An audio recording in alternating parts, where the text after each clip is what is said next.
Hey guys, हाय।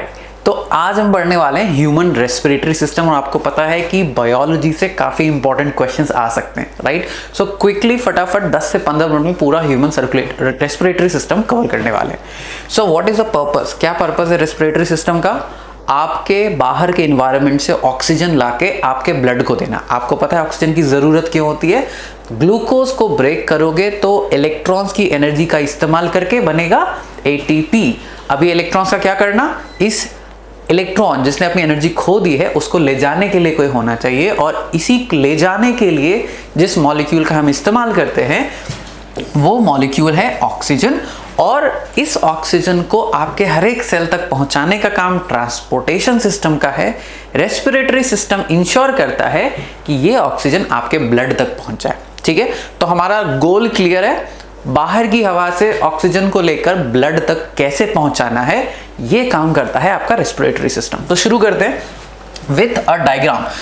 Try करो कि आप डायग्राम बनाओ। अगर आप बनाओगे तो it's very important and it's very easy to understand, क्योंकि आप बना रहे हो ना तो आप ज्यादा सेंसेस इस्तेमाल करते हो।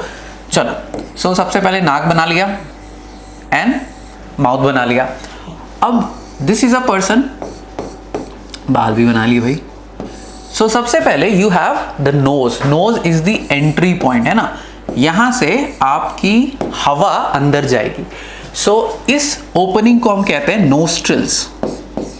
नोस्ट्रिल क्या है? ओपनिंग है, अंदर जाएगी। अंदर की जो ये कैविटी है इसको हम कह देंगे नेजल कैविटी।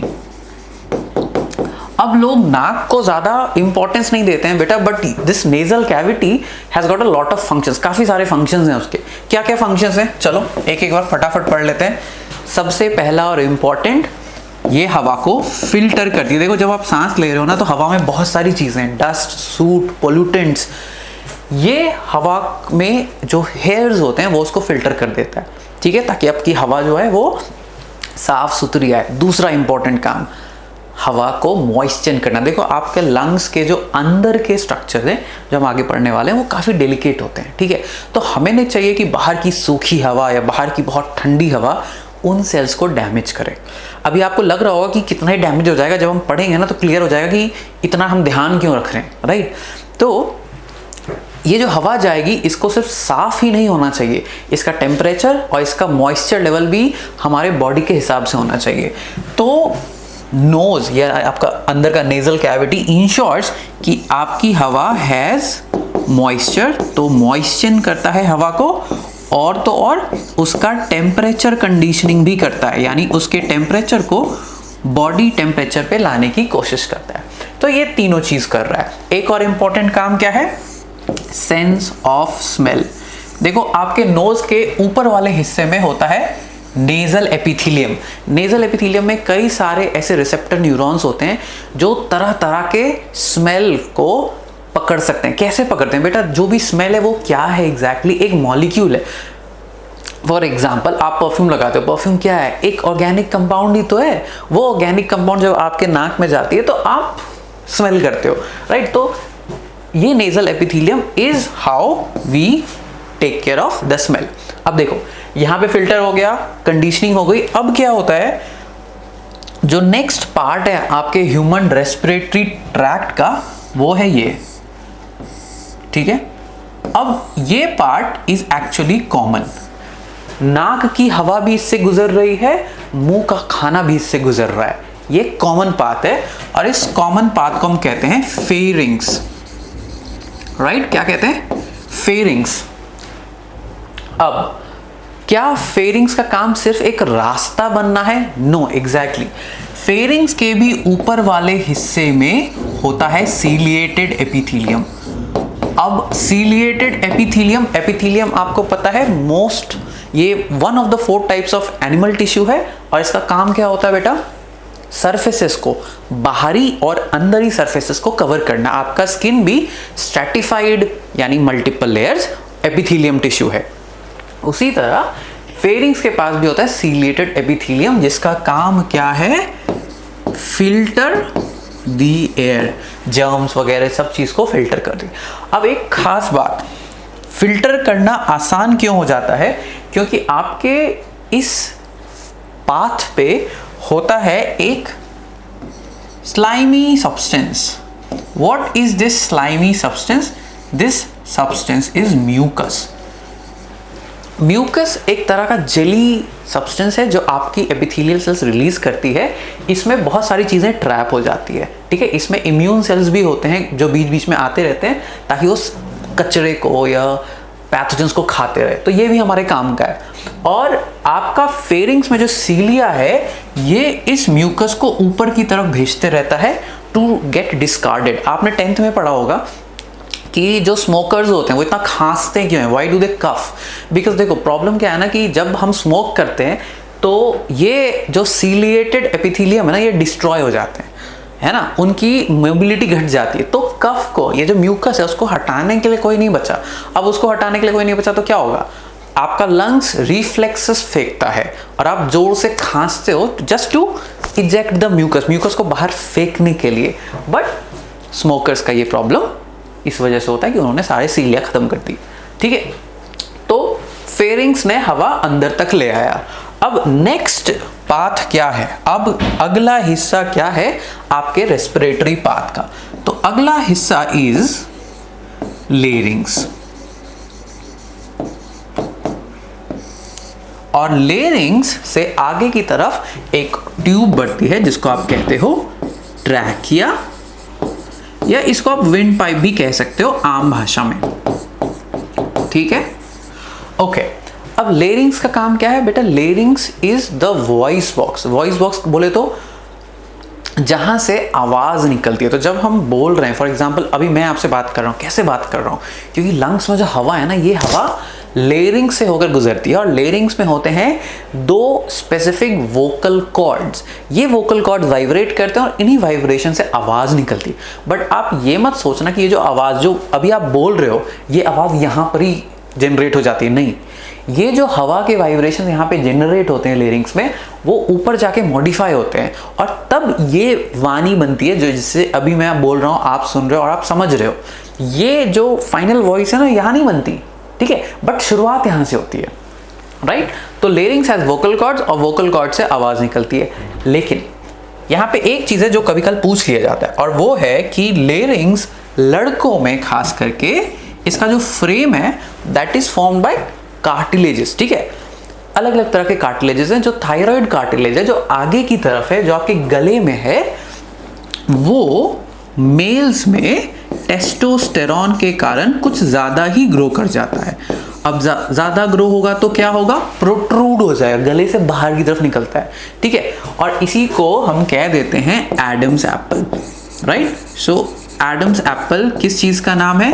बस एक कार्टिलेज है जो टेस्टोस्टेरॉन के कारण एक्स्ट्रा ग्रो कर गया है और बाहर की तरफ प्रोट्रूड कर चुका है। ये हो गया आपका लेरिंग्स। अब आ गए ट्रेकिया। ट्रेकिया में भी once again pseudo stratified epithelium है, वेरी इंपॉर्टेंट। ये कभी कल आपको पूछा जा सकता है। स्यूडो नकली, स्ट्रैटिफाइड एंड एपिथेलियम। देखो एपिथेलियम का आपको मतलब पता है, टिश्यू जो बाहर या अंदर ही सरफेसेस को कवर करेगा।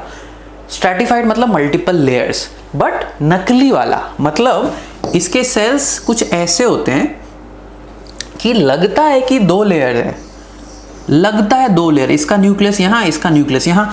तो जब माइक्रोस्कोप में देखोगे ना लगेगा कि दो लेयर, बट होते एक ही लेयर है, ठीक है। और इसके ऊपर ऐसा ऐसा सीलिया सा निकला होता है। वंस अगेन इसका काम भी सेम है, सीलिएटेड एपिथेलियम म्यूकस को ड्राइव करेगा, सारी गंदगी को बाहर फेंक देगा, ठीक है। तो हम ट्रेकिया तक अपना रेस्पिरेटरी सिस्टम खत्म कर चुके हैं। अब देखना है कि रेस्पिरेटरी सिस्टम में ट्रेकिया के बाद क्या आता है, ठीक है। चलो, सो ये रहा हमारा ट्रेकिया। अब ट्रेकिया डिवाइड कर गया, ठीक है। डिवाइड करके क्या बनाएगा? प्राइमरी ब्रोंकाई, 1 डॉट यानी प्राइमरी, ठीक है। तो इसको हम बोलते हैं प्राइमरी ब्रोंकाई या मेन ब्रोंकाई आप कह सकते हो। अब ये अपने अपने रिस्पेक्टिव साइड में, ये अपने राइट हैंड साइड में, वो लेफ्ट हैंड साइड में अपने अपने लंग्स में घुसेगा। तो ये हमने बना लिया राइट लंग और ये हमने बना लिया लेफ्ट लंग। अब पहली बात क्या है, आप देख सकते हो लेफ्ट लंग राइट लंग से थोड़ा छोटा है, ऐसा क्यों है? क्योंकि इसके बीच में एक जगह हमें छोड़नी होती है, वो जगह है ये। इस जगह को क्या कहते हैं? मीडियास्टीनम। और यहीं पे फ्यूचर में हम हार्ट को छिपा देते हैं। ठीक है, जब हम सर्कुलेटरी सिस्टम पढ़ेंगे ना तो देखना यहीं पे हार्ट आ जाएगा। अब ये दो हमारे लंग्स हैं। जो राइट लंग है वो बड़ा है और इसमें आप देख सकते हो 3 मेजर कंपार्टमेंट्स हैं। इसके अंदर जब आप पढ़ोगे तो इसके भी डिविजन्स होते हैं। ठीक है, बट यहाँ पे 3 और यहाँ पे सिर्फ 2। ये लंग्स किसके ऊपर है? तो दिस लंग इज अपॉन एक रैक लाइक स्ट्रक्चर। ठीक है, ये एक रैक लाइक स्ट्रक्चर है जिसके ऊपर लंग्स ऐसे जैसे रखा हुआ है। इस रैक लाइक स्ट्रक्चर को हम क्या कहते हैं? डायफ्राम।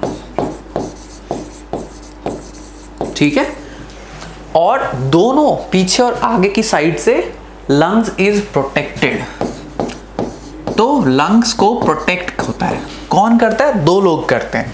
पहला बोनी प्रोटेक्शन, यानी हड्डियों का बना हुआ ढांचा जो इसको प्रोटेक्ट करता है, इसकी सुरक्षा करता है, उसको हम कहते हैं रिब केज। ठीक है, उसको हम कह लिया हमने रिब केज। अब लंग्स के चारों तरफ एक डबल जैकेटेड लेयर होती है। अगर डबल जैकेटेड लेयर का मतलब नहीं पता तो कुछ इस तरह, लेयर नंबर 1, लेयर नंबर 2, और इसके बीच में होगा एक फ्लूइड। ये डबल जैकेटेड लेयर इसी को कहते हैं। इस डबल जैकेटेड लेयर को हम कहते हैं प्लूरा। ठीक है, ताकि बाहर से कोई जर्क आया तो आपका लंग्स सेफ रहे। तो ये 2 प्राइमरी प्रोटेक्शंस होते हैं आपके लंग्स को, प्लूरा और रिब केज के फॉर्म में। अब देखते हैं प्राइमरी ब्रोंकाई का क्या होगा। लंग्स के अंदर चलते हैं। तो बेटा ये जो प्राइमरी ब्रोंकाई है ये डिवाइड करेगा। ठीक है, एक पार्ट तो यहीं पे रह जाएगा, एक पार्ट यहां आ गया, एक पार्ट आप देख रहे हो यहां आ गया। यानी लंग्स के जो 3 या 2 कंपार्टमेंट से हर एक कंपार्टमेंट को प्राइमरी ब्रोंकाई सब डिवाइड करके एक नया ब्रांच दे रही है। इसको आप बोलोगे सेकेंडरी ब्रोंकाई। ठीक है, अब ये जो सेकेंडरी है ये फिर से डिवाइड करेगा और बनाएगा टर्शरी ब्रोंकाई। अब टर्शरी फिर से डिवाइड करेगा क्वाटरनरी ब्रोंकाई, और डिवाइड करते जाएगा until the last part which is around 23 level. 23 बार ये डिविजन करके लास्ट में जब बनाएगा तो उसको क्या कहेंगे? सोचो, लास्ट को क्या कहते हैं? टर्मिनल। तो 23 डिविजन्स के बाद जो ब्रोंकियोल होगा उसको हम कह देंगे टर्मिनल ब्रोंकियोल। ठीक है, सो ब्रोंकाई छोटा होते होते ब्रोंकियोल, जो लास्ट वाला है उसको कह दिया टर्मिनल ब्रोंकियोल, यानी इसका एंड आ गया है। ठीक है, अब किस चीज का बना हुआ है? ठीक है, देखो अभी तक ये जो सारा टिश्यू है बेसिकली आपका एपिथीलियम है। अलग अलग तरह के एपिथीलियम है। ऊपर कहीं कहीं पे स्ट्रैटिफाइड एपिथीलियम था, कहीं पे स्यूडो स्ट्रैटिफाइड एपिथीलियम था, राइट। क्यूबॉइडल एपिथीलियम आएगा एंड इसको प्रोटेक्शन भी मिलती रही किसी ना किसी फॉर्म में। यहाँ पे तो आपका mouth, the skin is protecting it. ये जो ट्रैकिया है इसको भी प्रोटेक्शन मिली हुई है। कौन इसको प्रोटेक्ट कर रहा है? तो इसको प्रोटेक्ट करने के लिए ऐसे सी शेप्ड कार्टिलेजेस होते हैं, राइट। ऐसे सी की शेप में कार्टिलेज बना होता है ताकि जब ये इसमें हवा बढ़े और घटे तो ऐसा ना हो कि कोलैप्स हो जाए, राइट। तो ये सी शेप्ड कार्टिलेजेस आपकी काफी हेल्प करती हैं। जैसे नीचे को आते हैं ये सी शेप्ड कार्टिलेजेस पैची होने लगते हैं। पैची होने का मतलब पूरा पूरा गोल नहीं होगा, थोड़ा ब्लिब्स होके इसको प्रोटेक्ट कर रहे होते हैं।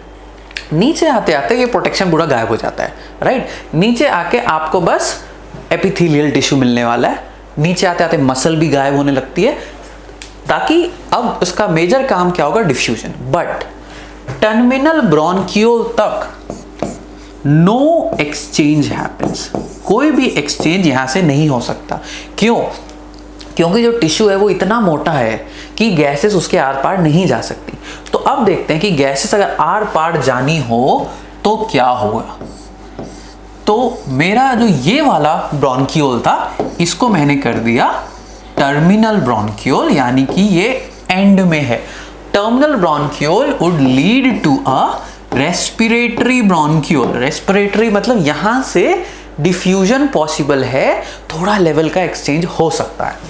अब रेस्पिरेटरी ब्रोंक्यूल लीड्स इनटू, इसके चारों तरफ क्या होगा, एल्वियोलर सैक। अब एल्वियोलर सैक और एल्वियोलाई में गलत नहीं होना है हमें।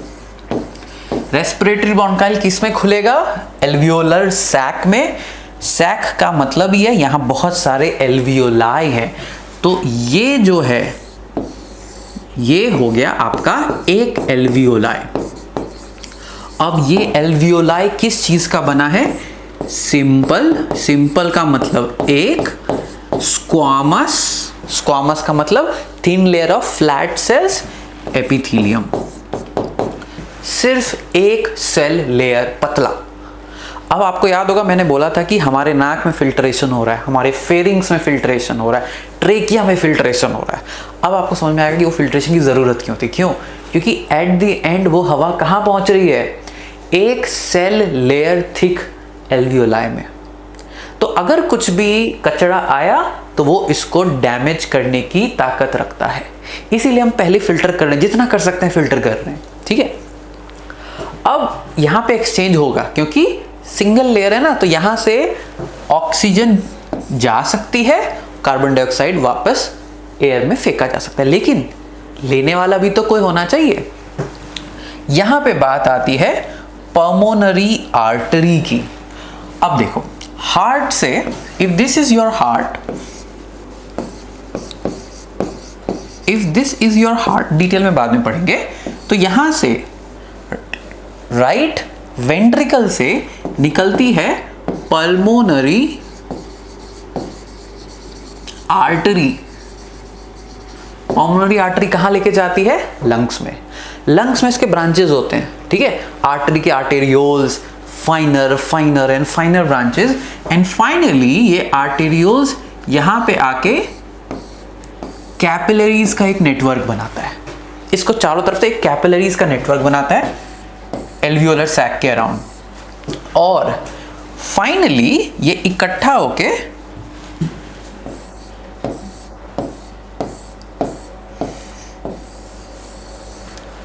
कहां लीड करते हैं, पल्मोनरी वेन में। पल्मोनरी आर्टरी हार्ट से डीऑक्सीजनेटेड ब्लड लेकर आता है और कैपिलरी नेटवर्क बना रहा है, और पल्मोनरी वेन ये ऑक्सीजनेटेड ब्लड, क्योंकि एल्वियोलाई में सिर्फ एक लेयर थिकनेस है, कैपिलरी में एक लेयर की थिकनेस और उसका बेसमेंट मेम्ब्रेन है, तो टुगेदर सिर्फ दो सेल लेयर थिकनेस के कारण एक्सचेंज बड़ा कमाल का हो जाता है। और फिर ये पल्मोनरी वेन जिसमें अब ऑक्सीजन है जाके ब्लड दे देता है आपका लेफ्ट एट्रियम को। सो राइट वेंट्रिकल से ब्लड निकला पल्मोनरी आर्टरी में, पहुंच गया लंग्स, यहां पे ऑक्सीजनेशन हो गया, पल्मोनरी वेन इस ऑक्सीजनेटेड ब्लड को ले जाता है लेफ्ट एट्रियम में, ठीक है। So this is the seat of exchange. देखो एक चीज मैं अभी बताता हूं, ऐसा मत समझना कि जो ऑक्सीजन आया वो पूरा का पूरा चला गया, नहीं। देखो आपको ये पता है 20.9 या रफली 21% ऑक्सीजन होता है एयर में, राइट। एयर का इतना परसेंट ऑक्सीजन है। जब ये हवा धीरे धीरे टर्मिनल ब्रोंकियोल तक पहुंचती है 13.7% ऑक्सीजन बचता है, ठीक है। 13.7% ऑक्सीजन बच रहा है, बाकी ऑक्सीजन यूज हो रहा है। और एक कमाल की बात, हम जब ब्रीद आउट करते हैं तो सारा ऑक्सीजन बाहर नहीं फेंक देते, सारा हवा बाहर नहीं फेंक देते। हमारे लंग्स में अभी भी कुछ हवा बाकी है, हम सबको बाहर नहीं फेंक सकते। बाहर फेंक दिया तो प्रेशर के कारण लंग्स दब जाएगा। दैट इज वाई हमारे लंग्स में अभी भी हवा बचती है, right. That is called residual volume, जो अराउंड 1.2 लीटर्स होता है। तो इस हवा से ये हवा मिल जाती है, तो जो आने वाली हवा है वो उस हवा से मिल रही है, ठीक है। उस मिलने के कारण भी परसेंटेज डाउन हो जाता है आपका, ठीक है। और इसके बाद एक्सचेंज हो रहा है, ठीक है। तो तो ऐसा नहीं है कि ये 13.7 सारा का सारा दे देगा उसको, नहीं, some amount is still going to remain here, हवा में ही रहेगा, ठीक है। बट मुद्दे की बात, ऑक्सीजन आ जाएगा कहाँ, ब्लड में, कार्बन डाइऑक्साइड ब्लड से आ जाएगा इस हवा में, और उसको हम फिर इसी रास्ते वापस भेज देंगे। अब बात करते हैं कि एक्सचेंज कैसे होगा। हम ये ब्रीद इन और ब्रीद आउट वाली जो बातें कर रहे हैं कैसे होगा, why will it happen and what is responsible for it. तो अब हम बात करते हैं ब्रीदिंग मूवमेंट्स। ये जो ब्रीदिंग हो रही है ये क्यों हो रही है, why the breathing is actually happening. अब जब हम ब्रीदिंग मूवमेंट्स की बात करते हैं, we talk about normal breathing, eupnea, ठीक है, इसको क्या कहते हैं हम, नॉर्मल ब्रीदिंग की बात करते हैं। यूपनिया कितनी बार होता है, 12 से 14 बार पर मिनट। एक बार में आपको पता भी नहीं चलता अब 12 से 14 बार सांस लेके बाहर छोड़ रहे हो, ठीक है। सो इसलिए बोल दिया नॉर्मल ब्रीदिंग में 2 मसल्स काम करते हैं। पहला मसल का नाम क्या है, कॉस्टल। आप हायर क्लासेस में पढ़ते हो एक्सटर्नल कॉस्टल मसल्स, बट अभी के लिए सिंपली हम बोल देंगे कॉस्टल मसल्स। एक second, so we will say costal और डायाफ्राम। अब मैं आपको याद दिला दूं डायफ्राम क्या था। डायफ्राम एक रैक जैसा स्ट्रक्चर था जिसके ऊपर पे लंग्स रखा हुआ है। अब देखो नॉर्मली आपका डायफ्राम ऐसे होता है, कुछ ऐसा मुड़ा सा, लंग जिसके ऊपर है। जब डायफ्राम कॉन्ट्रैक्ट होगा तो ये डायफ्राम थोड़ा सीधा हो जाएगा। आप देख रहे हो डायफ्राम थोड़ा सीधा हो रहा है, यानी चेस्ट कैविटी बड़ी हो रही है। सो जब डायफ्राम कॉन्ट्रैक्ट करेगा तो लेंथ ऑफ चेस्ट कैविटी क्या होगा, चेस्ट कैविटी का आपका लेंथ बढ़ जाएगा। So length of chest cavity increases. जब कॉस्टल मसल्स कॉन्ट्रैक्ट करेंगे, अब ये हैं आपके रिब्स, ठीक है। जब कॉस्टल मसल्स इनके बीच में होता है बेटा, जब कॉस्टल मसल्स कॉन्ट्रैक्ट करेंगे तो रिब्स कुछ इस तरीके के हो जाएंगे।